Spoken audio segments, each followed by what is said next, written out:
বাবা একটা মুরগি আছে। ওদের টাকার কি অবস্থা?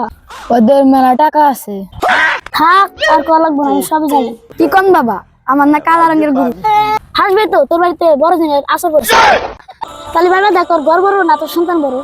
হ্যালো, রহমতুল বলার যে জল, তুই এটা আমার আগে বলে ভালো করছিস। আর মুখে আমি মুইতা দি খুব কাজে লাগছে। এরকম বলো চলো প্রতিদিন আসলে তো আমরা লাল হয়ে যাবো।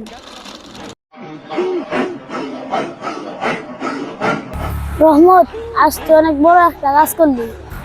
এই টাকা দিয়ে প্রবাল আনলেই তোর ছেলের জিন চিরতরে বিদায় হয়ে যাবে।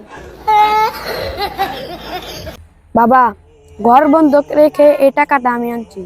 আমার ছেলে যা জানি সুস্থ হয় এই দোয়া করে। বাবা, টাকাটা নেন তাহলে। ধর, ধর এটা। থামো রহমত চাচা।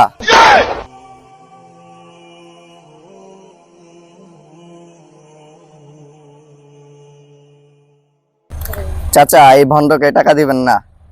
কে তুই? আমার তদবিরের মাঝখানে বাধা দেওয়ার সাহস তোকে কে দিল? জিনের আগে এখনই তোর সর্বনাশ হয়ে যাবে।